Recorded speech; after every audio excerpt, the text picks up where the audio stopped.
Market প্লেসের বাইরে যারা কোল্ড ইমেল মার্কেটিং করে বায়ার খুঁজতে চান তাদের জন্য আমার এই টুলসটি। তো চলুন সংক্ষেপে দেখে নিই যে কীভাবে আপনারা এই টুলসটা ব্যবহার করবেন। প্রথমে আমরা এখন ড্যাশবোর্ডে আছি। ড্যাশবোর্ডে এই অপশনগুলো আছে যে টোটাল লিড কয়টা আছে, আর লাস্ট ক্যাম্পেইন থেকে আপনার কতগুলো ইমেল ওপেন হয়েছে, আর এখন পেন্ডিং কতগুলো ইমেল আছে। এখন আমরা চলে আসি ইমেল সেকশনের ইমেল গ্রুপে। ডিফল্ট একটা গ্রুপ থাকে, তা আমরা একটা গ্রুপ তৈরি করি। যেমন আমাদের আমরা যে ইমেল লিস্টগুলো আছে এইগুলো যদি যেমন লিঙ্কডইন থেকে কালেক্ট করা, ঠিক আছে, তো আমি লিঙ্কডইন নামে একটা গ্রুপ করলাম। গ্রুপ করার পর এইখান থেকে ইমেল লিস্টে চলে আসলাম। ইমেল লিস্টে চলে আসার পরে অ্যাড ইমেল লিস্ট, এখানে আপনারা একটা ইমেল লিস্ট অ্যাড করতে পারবেন। আর চাইলে এইখান থেকে ফাইল আকারে হাজার হাজার ইমেল লিস্ট অ্যাড করতে পারবেন। তো আমি একটা কইরা দেখি, তারপরে হাজার হাজার কীভাবে করবেন ওইটা বলে দেখাইতেছি। প্রথমে email address, first name, last name, company name, website, email custom field, এর কিছুই দিলাম না। আর আমার এই ইমেলটা হইল লিঙ্কডইন গ্রুপে দিয়ে দিলাম এই ইমেলটা, ঠিক আছে। একটা ইমেল আমার আপলোড করা কমপ্লিট হয়ে গেল। এখন দেখাই যে কীভাবে হাজার হাজার ইমেল আপলোড করবেন। আচ্ছা, আবার আগের মতো অ্যাড ইমেল লিস্টে চলে গেলাম। চলে যাওয়ার পরে নিচে দেখেন আছে যে এই ইমেলস ফাইল চুজ করে দেখানো, ঠিক আছে। চুজ ফাইলে গেলাম, দেখেন আমার ডাউনলোডে লিস্ট নামে একটা ইয়ে আছে, এটা আমি দেখা দিলাম CSV ফাইল। তারপর আমি চেয়েছি যে ইমেলগুলো লিঙ্কডইন গ্রুপে চলে যায়। সাবমিট দিলাম, সাবমিট হয়ে গেল,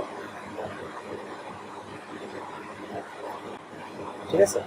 এখানে আমার 400-র মতো ইমেল আছিল, এখন আমার 400-র মতো ইমেল আপলোড হয়ে গেছে। এখন পরবর্তী কাজ হইল SMTP লিস্টে চলে যায়। এর আগে দেখে যে ইমেল গ্রুপে যাওয়ার পরে দেখেন এখানে 400-র মতো, 400-র উপরে লিড আছিল, এইগুলো সব আপলোড হয়ে গেছে। আচ্ছা, এখন SMTP-তে যদি আইসা পড়ি, দেখেন SMTP-তে আমার অলরেডি একটা SMTP অ্যাড করা আছে। আমার একটা জিমেইলে আমি SMTP হিসাবে অ্যাড করছি। এখানে দেখেন জিমেইলের ডেইলি লিমিট দিছে 100, সেন্ড আজকে একটাও হয় নাই। আর লিমিটটা রিসেট হইব, মানে ডেইলি লিমিটটা রিসেট হইব আপনার এই যে এত ঘন্টা পর পর এখানে যে লিমিট মানে টাইমটা দেখাইবে। আপনারা চাইলে এখানে আরও SMTP অ্যাড করতে পারেন, 15টা 20টা আপনাদের যেটা মনে চায়। এবার চলে আসি ক্যাম্পেইনে। ক্যাম্পেইনে আসার পর এখানে কোনো ক্যাম্পেইন নেই। যদি অ্যাড ক্যাম্পেইনে চলে আসি, তো দেখেন সাবজেক্ট, মেসেজ বডি, আর অ্যাটাচমেন্ট, আর মেসেজ টোকেন, আর এই ইমেল গ্রুপ আছে, এইগুলো সবই দেখাইতেছে। যেমন সাবজেক্ট আমি একটা কোল্ড ইমেলের জন্য অলরেডি একটা বের করে রাখছি মেসেজের টেমপ্লেট ChatGPT থেকে। আপনারা এইভাবে যদি মেসেজ নিজে লিখতে না পারেন এখান থেকে একটা জেনারেট করে নেবেন।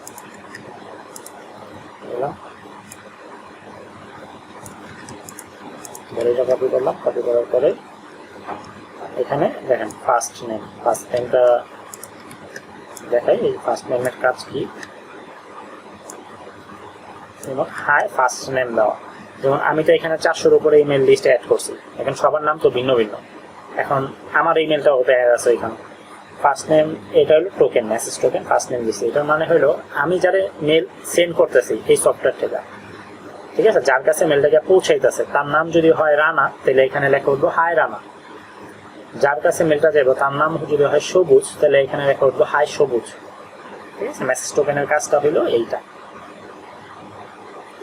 আর এখন আমি কোন ইমেল গ্রুপে পাঠাইতে চেয়েছি লিঙ্কডইন নামে যে আমার ইমেল গ্রুপটা আছে ওই ইমেলগুলোতে সেন্ড হোক। আর এখানে শিডিউল আমি চাইতেছি এখনই সেন্ড হোক, এই জন্য কোনো টাইম সেট করলাম না। যদি চাইতাম যে 5 দিন পরে বা 2-4 ঘন্টা পরে সেন্ড হবে, এখান থেকে আমি টাইম ডেট সিলেক্ট করতে পারতাম। আমি সানডে ক্লিক করলাম। ক্লিক করার পর দেখেন আমার সেন্ডিং রেখে যাচ্ছে। আর যদি রিপোর্টে চলে যাই, রিপোর্টে যাওয়ার পরে আমার 405টা মেল পেন্ডিংয়ে আছে, আর একটা সেন্ড করে না এখনো, আর ওপেনও হয় না এখন পর্যন্ত। ওপেন মানে মেল যদি ওপেন করে তো আমি এখান থেকে দেখতে পারবো কতটা মেল ওপেন হয়েছে, কয়টা মেল ওপেন হয়েছে, কি কি ওপেন করছে, এই রিপোর্ট থেকে দেখতে পাবো, ঠিক আছে। যে ওপেন লেখা উঠবো, এগুলো সবই দেখাবো। আর সেন্ডিং শুরু হইতে 2 থেকে 4 মিনিট সময় লাগতে পারে ওখানে লেখা, আমরা 2 থেকে 4 মিনিট ওয়েট করি। আবার যদি আমরা ড্যাশবোর্ডে চলে আসি, ড্যাশবোর্ডও দেখা যায় যে আমার কতগুলো মেল পেন্ডিংয়ে আছে। তো আমার 405টা মেল পেন্ডিংয়ে আছে এখন, এগুলো স্টার্ট হয় নাই সেন্ড করা। আমরা একটু ওয়েট করি 2 মিনিট।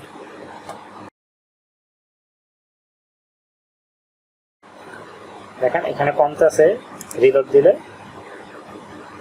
তার মানে সেন্ডিং হইতেছে। এখন যদি আমরা আবার ক্যাম্পেইনে চলে যাই, ক্যাম্পেইনে যাওয়ার পর যদি রিপোর্টে চলে যাই, রিপোর্টে যাওয়ার পর দেখেন যে পেন্ডিং আছে 403টা, 2টা অলরেডি সেন্ড হয়ে গেছে। ঠিক আছে, এটা এখানে আমার মেলটা আছে, এটাও সেন্ড হয়ে গেছে।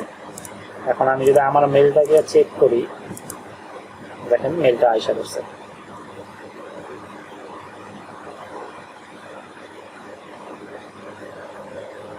এখানে আরেকটা বিষয় মিস গেছে, এটা হইলো সেন্ডার ইনফো। সেন্ডার ইনফোতে দেখেন সেন্ডার নেম দিয়েছিলাম রানা এবং রিপ্লাই টু দিয়েছিলাম যে rana@gmail.com।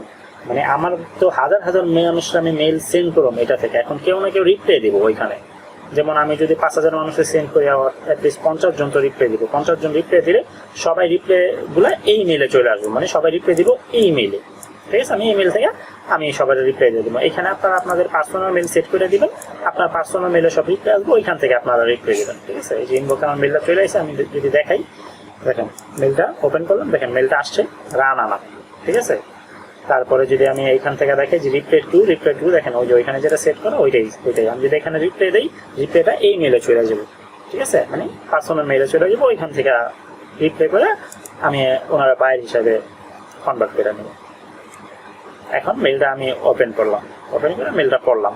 ঠিক আছে, এখন দেখেন যদি আমি ক্যাম্পিং রিপোর্টে যাই, রিপোর্টে যাওয়ার পর দেখেন ওপেন দেখাতেছে কোনটা, যে আমি এই মেলটা রিড করছি এই জন্য এই যে ওপেনটা করতেছে। ওপেন এখানে একটা, আর সেন্ড করছে কয়টা, 16টা সেন্ড করছে, এখানে একটা ওপেন দেখা গেছে। মানে যতগুলো মানুষ ওপেন করবে আপনারা এখান থেকে দেখতে পারবেন কে ওপেন করলো। ঠিক আছে, আর ড্যাশবোর্ড থেকেও আপনারা দেখতে পারবেন যে কতগুলা মেল পেন্ডিংয়ে আছে, এখনো সেন্ড করা বাকি আছে, আর কতগুলা মেল ওপেন হয়েছে। এই যে পেন্ডিং আছে এতগুলো, আর ওপেন হয়েছে একটা, যে আমি একটু ওপেন করলাম, এখানে কাউন্ট হয়েছে একটা ওপেন করা হয়েছে। তো আপনাদের যাদের এই সফটওয়্যারটা প্রয়োজন তারা আমার সাথে যোগাযোগ করতে পারেন, আর এই সফটওয়্যার সম্পর্কে যদি আরো বিস্তারিত জানতে চান তারাও যোগাযোগ করতে পারেন বিস্তারিত জানার জন্য।